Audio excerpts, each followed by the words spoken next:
Namaste, everyone. Welcome to Xanadu.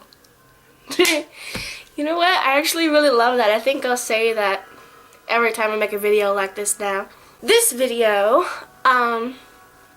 is special for me, and I'm here with you all to talk about Sweet Hostage. That's right. And not just the story, not just the movie, and not just the book, but we're going to be talking about the differences of the movie and the book. Get some popcorn. This might be a while. No. Okay, let's get started.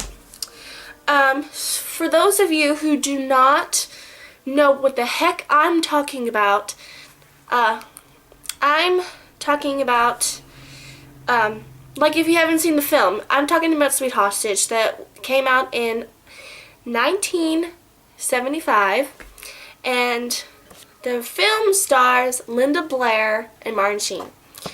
So the film is one of my absolute favorite films, and I just recently got the book from 1975, and that's not them right there, that's different people. I just read the book, and I thought it was interesting, the similarities and the actually kind of big differences. Also, I want to give before I start this, I want to give a shout out to Chelsea /Cece Lolita, my twin and BFF. Hi! She's the one that suggested that I make this video, and I thought that I would have to make this video anyway, just so I don't talk people's ears off about the differences between the movie and the book of the story. Anyway, so the story is about a man named Leonard Hatch who easily escapes from a mental institution and ends up kidnapping a girl named Doris Mae Withers to this shack or cabin way beneath the woods, sort of a long ways away from her home. And she and Doris Mae, played by Linda Blair, she has a very troubled home life. Her parents didn't give her so much knowledge, so all she really has is the wiseness inside her soul that can get her through the day. You know, she does chores day in and day out. That's all she does. She's the one running the family, and it never occurred to her that that farm was like hell. It didn't occur to her because that was just her life. And so when Leonard Hatch, he likes to call himself Kubla Khan because he's not crazy, but he's sensitive and very, very intuitive, and he's very different. And he had in the book, because in the movie you only get a tiny glimpse of what he might have went through as a child, because Doris Mae has never really been on a date. She's never really exactly been kissed, so she's never been intimate with anyone. And Leonard Hatch, who in the movie is about 33, and in the book is about maybe 38. She's 17 in the movie, and she's 16 in the book. He is also a virgin too. In both versions of this story, he was married once, but then in the movie it doesn't really show exactly why. If he was married, then why is he never intimate? But he had a hard life with his mother, and he had a hard life with his wife, and he hates her. And she was the one that actually put him in the nut house. In the book, it was basically because he was very odd and weird, and he's a lot rougher in the book. Let's just point out the obvious, that Doris Mae and Leonard Hatch end up falling in love. But in the book, he's they sort of feel something for each other in the book by the end, but it's weird because he's a lot rougher in the book. You know, like in the movie, instead when she realizes that she's being kidnapped and she tries to grab the wheel and he grabs her by the hair and pulls her back. In the book, what he does, he doesn't grab her hair. He like twists her wrist and like pulls her and like forces her down and goes like, "Shut up!" and stuff like that. And it's like, okay. It's just like, but in a book, you can have a character be as complicated as you want and still like them, or put them in a way to where you dislike them. But in the film, the lines can only be done in such a way, and the actor can only do so much, and they can only be directed, you know, as much genius as possible. But he can't be a total like ass in the movie and still somehow get a soft heart and have Doris May fall in love with him and have us, the audience, feel for him. I mean, you could, but I don't see it that way. But anyway, so in the movie and in the book, she's very frightened by him because, like, hello, she just got kidnapped. And he's all about poems. And one thing I really liked about this book is that there was a lot more interaction with, like, him. There's one part where he actually reads her a couple of poems. So there's some poem there's some poem word sentences in here, quotes, and I really liked reading because it was like the exact same thing that was in the movie, and it was just, but it was like more of it. So I favored that, but I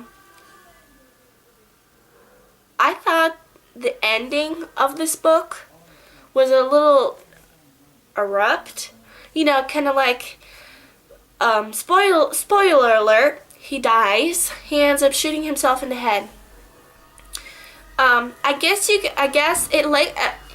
made sense to me why, but unless you're like a really in-tuned fan of the story, like if it's your first viewing, you're like, why the heck did he just shoot himself? You know, but it sort of makes sense because especially like in the book, it shows what kind of life he had, and that he's kind of like a genius. He is a genius, and he dreads sex. He kind of despises women because all the interaction he had with women, they all seem to be kind of after one thing to him, and they just seemed kind of like frilly things, and he just didn't care. In the book, it shows that he was abused as a little child from a teacher, and it all happened once. And his mother got him out of school, but she told him to keep quiet, so they didn't have to go through anything or whatever. His mother adored him. She thought he was like an angel. Because they were like this for his few years of life. She was very, very, very religious, and so she literally saw him as an angel because he was just different and was sort of a genius. All he did was read, all he did was school, and but as he got older, things got harder, and he lashed out, and he has and especially in the book, he has a huge temper. It's like crazy. But anyway, and you get to see what he did right after he escaped. He attempted to try to kill his wife because she was the one to put him there, and he wasn't crazy. It was just like by society's rules, he wasn't acceptable. And he blamed her, and he hated her so much, and he wanted to murder her. He had it all planned out. So he goes over there, and then he realizes that there's like cops and other people who are looking for him, so he just doesn't. And he's like, well, at least I scared her, because it was on the news that she asked for protection against him when she found out he was missing from the institute and that he could possibly go after her. So he's like, at least I scared her. And Doris May's, both of their dialogue in the film and the book are kind of really different. The way they talk to each other is a little different in the book, because he's a lot meaner. He's sort of kind of mean through the whole thing. I mean, he's nice because you learn about him. He was in the Navy, all the bad experiences he had with women, especially when he got older, and even he had repressed memories, and he just couldn't do anything of that kind of sort with his wife, and she was confused, and they had terrible fights about it, to where he even threw her against a wall. And that's in the book. I have no idea if it would have been that way in the film, but they didn't show any of that. In the movie, his life was like a mystery. Like, to her, through the whole thing, she never even really knew his name. So, even when they fell in love with each other, they knew each other's soul, and that's enough. That's enough. But even so, she still found a way. They found a way to get to know each other in the film. They found a way to get to know each other through life, through poetry, through like their souls connecting, and kind of going through their own personal struggles. Like, both of them sort of scared to death of having a boyfriend or girlfriend. Or he's terrified. She's just sort of like, I don't get the big deal. You know, she's never felt that way for anyone. So when they both started to feel feelings for each other, it was sort of confusing. And he didn't want to.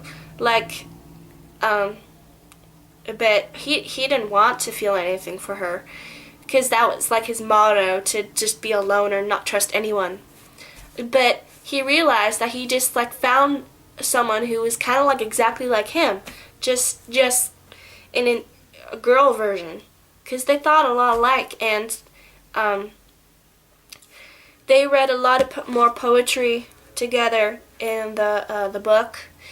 But in the book, there's some dancing. She did have the dress that she wears in the movie, the Christabel dress. He does not call her Christabel. When he asks her what her name is, and she says Doris May, and he's just like, go on. And I'm like, aren't you gonna ask her about her name? Aren't you gonna rename her Christabel? You know, isn't she gonna like fight against it, and then later on go, I'll be your Christabel, and wear that dress, and he's supposed to gaze at her and stuff like that, and that never happened. They never danced. I mean, she danced, and he played his flute, and in the book, but they never like danced together, which I thought was sad. I was looking forward to that. I mean, I wasn't expecting for all of the same things to be in the book as well as in the movie. I knew it was going to be different, of course, but just certain things like the Christabel thing and her really loving the dress that he got her, and him seeing her as a new person in that dress, little things like that, and them dancing and stuff like that, is important to me, and that it's not in the book. It's the book was very haunting and definitely a page turner. You do get to see more of what happened to Doris May too. She ended up sort of sleeping with this guy, and now you really know that she was sleeping, like being intimate with him. She didn't know what it was. Like, her mother hated the thought of having to tell her about sex. So when the guy was sort of like all over her, she just thought she just thought that she would just experience it herself or whatever was happening in order to learn something, because she felt she was stupid. And that's all he wanted from her. And she's like, when he takes her home, she's like, I guess that's what you call all the way. And he's like, yeah. And he just walks away. And she's like, She just it didn't occur to her. She's just like, oh, well, I don't get it. Because everyone makes such a big deal about it, and everyone gets all weird about it. And I don't see the interesting thing about it. You know, she thought to herself. It's not that they both find out the quote importance of sex or anything. I'm not saying that. It's just they find a way in the film. They find a way of finding who their true selves were, and that they were able to trust each other and be able to sort of like fix their fears and everything else that they doubted and that they didn't know about themselves or the world. They were able to learn together and be like as one, like a heart. They came together like a heart. But in the book it's very different because it's mostly on her side. She ends up sort of wandering about like towards the very end. You know, he's like, because when she decides that she wants to stay, he comes when he feels like she betrayed him because it worked. When she got the message out about with the curtains, and he's like, oh my gosh, now they know I kidnapped her, and he is like, I'm gonna kill her. He says, and she comes out and she's like, hi, and he comes running towards her and he starts pushing her down, and in the book he starts pushing her down and he starts kicking her, and she's like this, and she's like, what happened, and he's all like, I never should have begin to trust you, you know, give me that robe, I'm gonna tie you up. And she's like, no, you can trust me, I'm not like the others, I want to stay, don't you understand? But still, at the very, very end, there's only 2 times when he was playing his flute for her, and she was doing a little, he was dancing around her, and she was kind of going like this. In the book, it was described, her feelings for him were described as like a pink cloud, and she didn't know what was going on in her head. All she knew is that when he would, after the first pink cloud scene, all of a sudden, every word he said, everything felt like slow motion. Every word he said felt like a new meaning to her. Everything she felt and saw felt like a new meaning to her. And she looked at him differently, and she was like, I don't know what it is, I just felt free, and I felt like I was in a pink cloud, you know, sort of thing she says in the book. And, you know, when he says all those poems to me, you know, when he reads them to me, it's like I could swear he was an actor. He just says them. I don't know. It's just the way he says them. It strikes me, or something. And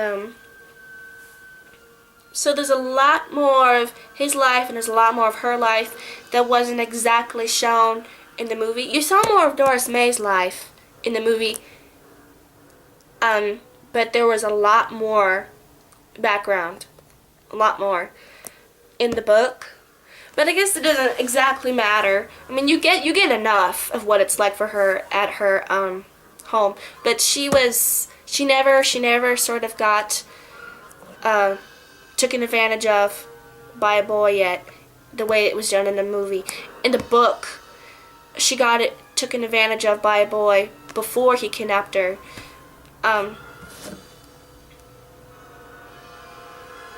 But so that those differences, and it changed her name too. In the movie, her name is Withers. In the book, it's Winter. But I guess you know. But I wished he wasn't so like rough in the book. It sort of made me hard to like him. But the very end, she ends up having, because there was a helicopter and he like pushes her down and he's like covering her and she's like staring into his eyes, and then she ends up in that pink cloud again, and that's when she knew that she had feelings for him, and he knew that he started to feel something for her too, but he was really sort of fighting it, in the end. And when he dies, nothing happened between them. I mean, they didn't say anything. Nothing was narrated like in thoughts of them actually saying, I think I love him or her. You know, they never kissed, they never anything. And it wasn't that much of a devastation when he dies, when he shoots himself. Because she didn't get a chance to really fall in love with him, so she doesn't cry or anything. She touches his ear, because there's a part where he's asleep and she sneaks over to him and she touches his ear for some reason. So she touches his ear and stands up and walks away and faces the reporters, and then it just ends. You know, I love the way it was done in the movie because it was really dramatic. She was sobbing and holding him, and they were like trying to pull her back, and she's like, no, no. And she takes his blood coming out of his head or wherever he shot himself and puts it on her heart, and hugs him again, and then and takes the rattle snake's tail and puts it in his hand for luck. You know, leaves that precious thing that she got. She left it to him, and she takes the dress and holds it and looks at him and cries, and her parents are like, what the heck? What happened? That happened in the movie. That did not happen in the book. So the way it was just sort of randomly over in the book. I really did love the book though, because like I said, it had sort of a different turn on their backgrounds. Like Leonard went in the Navy. He had trouble at school. You realize the thing about his wife, the main reason why he was even in an institution, how his mother was. He didn't have any friends. He had one friend, but that didn't last long. He had a deep passion. In both versions, you see how he's a deep passion for poetry and theater and art, basically. He was very into not acting like an animal like people do. They act like animals, and he's all like, you can get all the pleasures in the mind, you know, and not have to even want any of the other stuff. Which in both versions he's like that, and I think that's really cool. Also, in the movie, he tells her about what the word symmetry means, and it's like a perfect, you know, like a perfect sides of each other. And in the book, you know, in the movie, it shows that she's like, I wrote you a damn poem, and he's like, show it to me. She's like, no. I'm not telling it to you now. And he's all, show me the poem. Come on.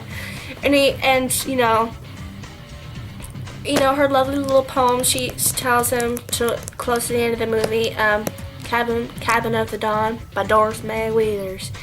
She says in the poem, and together we make an awful nice symmetry.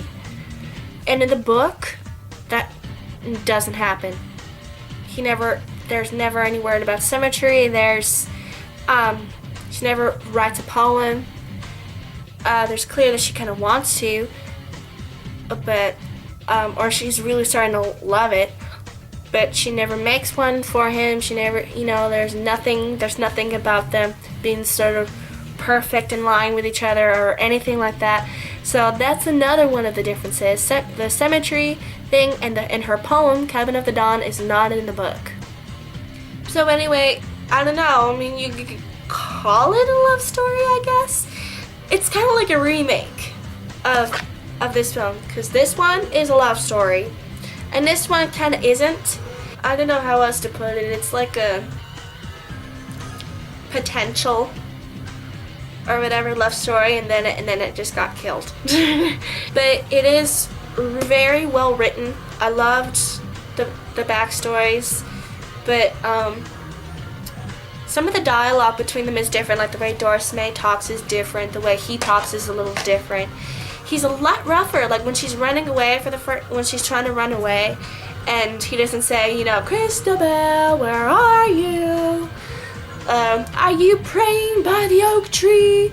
Or something. And she's like, what the heck? And he doesn't do that in the book. He's just silent and looking for her, and he doesn't say anything. He just looks around, and then she falls into the trap, and he just like yells at her to get out.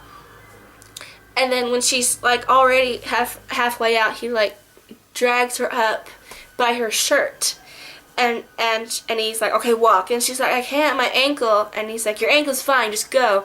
He mends her ankle, you know.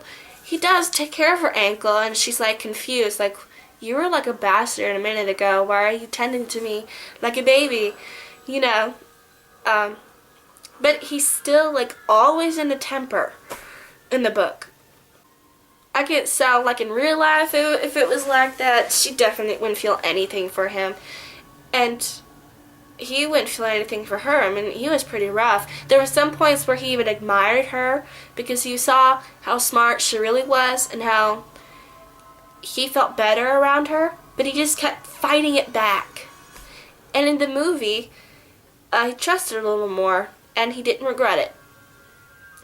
So there was more of a sort of a fairy tale thing between them in the movie than there is in the book. But the book is very haunting and kind of beautiful. I thought it's very great. I do favor the movie because this is, of course, it's kind of like the perfect package, you know, with there being love between them. And it's not just like, oh, I love you. It grew, you know? They were just two lost souls who found, who connected to each other like two pieces of a heart. And they had friendship, they had soulmate thing going on. And, So yeah, but so there's definitely more of a love story in the movie.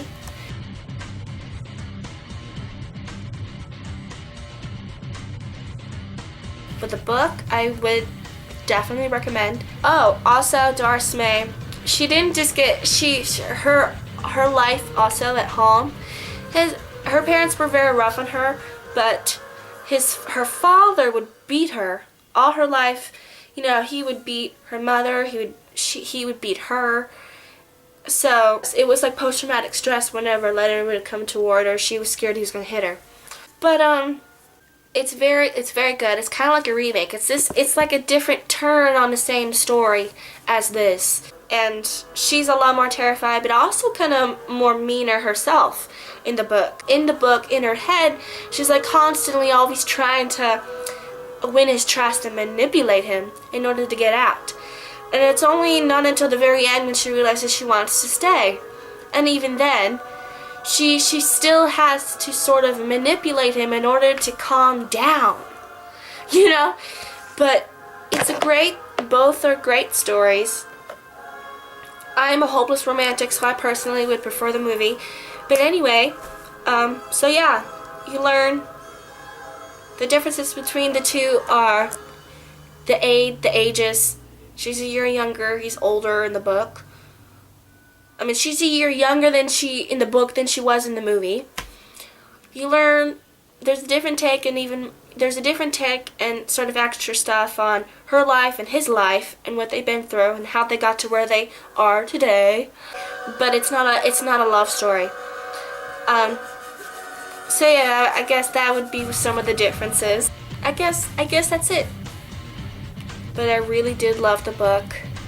I wish he would have talked about Xanadu more, because in the movie he does call the shack like a pleasure dome, but in the book that's all they explain the cabin as, just a pleasure dome. And he says welcome to Xanadu when he has them arrive, but he only says it once, and she's like, what? You know, so he's also, because of his like hatred for women, because of his experiences, and he doesn't really know much about him. And when he became a man, all anyone talked about was sort of just like how to please them. And he's like, I don't care about that. You know, he would get mad about it because of his childhood and how confused he was. You can understand it. By the way, I have the Frighteners soundtrack playing in the background. I don't know if you can hear it. Anyway, I'll just tell you the descriptions of both of these so you can get an idea. I'll start with the book. When 16-year-old Doris May was kidnapped and driven to a rustic shack in the New Mexico mountains, she wasn't afraid of rape. That had happened before.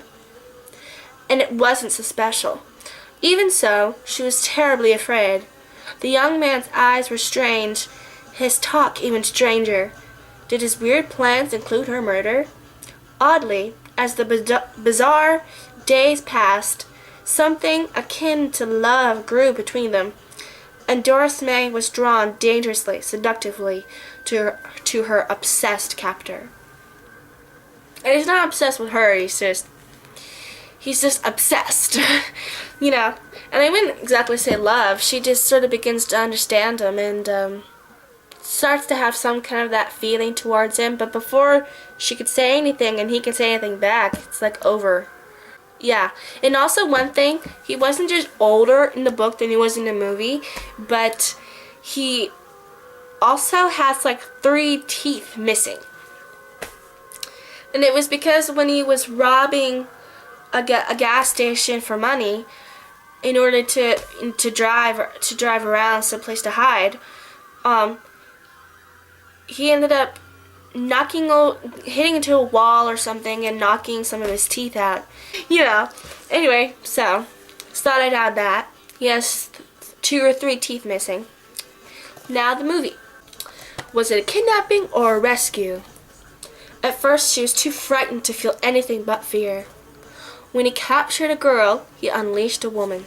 Stranded when her truck breaks down, 17-year-old Doris May accepts a ride from Leonard Hatch, unaware he's an escaped mental patient. Held against her will, Doris May is taken to Leonard's hideout, a cabin nested deep within the woods. Frightened at first, she soon finds her captor to be a kind and caring soul. So, with time running out and the police closing in, Doris May must make a decision: return to her safe existence or run off with a misunderstood man. Yeah, like in the book, he tells her to get in the fireplace and hide when he's shooting at the cops. Because she started to feel something for him, I was waiting for her to start to say the lines that she says in the movie when she's like holding on to him and she's like, they can't do anything if I want to be with you, do they? You know, can they? She doesn't say that. She's just silent. The second they do plan to run off together, but it's not exactly clear to us or to the both of them if they actually are in love or not. She's silent. She doesn't say a thing, and even when he goes to her and he doesn't say it the same way, the same words in the movie, but in the book, when he plans to kill himself, he goes to her and she says, "What are you gonna do?" And he just tells her to close her eyes, and she does, and he says, "Good luck." And he just walks over and she waits and then hears a big boom. And then in the movie, it was a lot more sad because she's like crying, and she's like, "What are you gonna do?" And she's like, "What?" And he's sad, you can tell, and he's like, "Close your eyes." And she's like, "What?" Like, "Oh no." And he says, "Close your eyes." And she does, and he says, "Good luck, my lady." And he's like, "Good girl." It's like, "Look at the stars," he says, and then it's like, oh no. But it's also really touching more in the movie that way, you know, of what he says in the movie, because it's like, that's where they'll meet again, sort of, in the stars, in the sky, in Xanadu, their secret psychological paradise. And of course, her soul will probably be able to visit her dreams, but until she croaks, then she sees him again, but that's about it. Anyway, so yeah, Chelsea, if you want any more information about the book, we can talk about that in video chat. So I hope I helped some of you guys about the differences between the two and my opinion. I'm not trying to put down the book at all. I love this book, actually. Like I said, it's haunting. It's a very complicated story. It's very different from the movie, but if you just don't think about the movie and give the book some time, it's definitely a page turner, and I will definitely read this again. I hope you guys like this video. I'm so sorry if this is like an hour long, but I can't help it. I just talk and talk and talk. Okay. Bye, everyone. Remember, you are enough. You are so enough. It's unbelievable how enough you are. Namaste. What's your name? Doris May Withers. Doris May Withers. Do you like it? Haven't thought about it much. From now on, you shall be known as Christa Bell. Who? Christabel.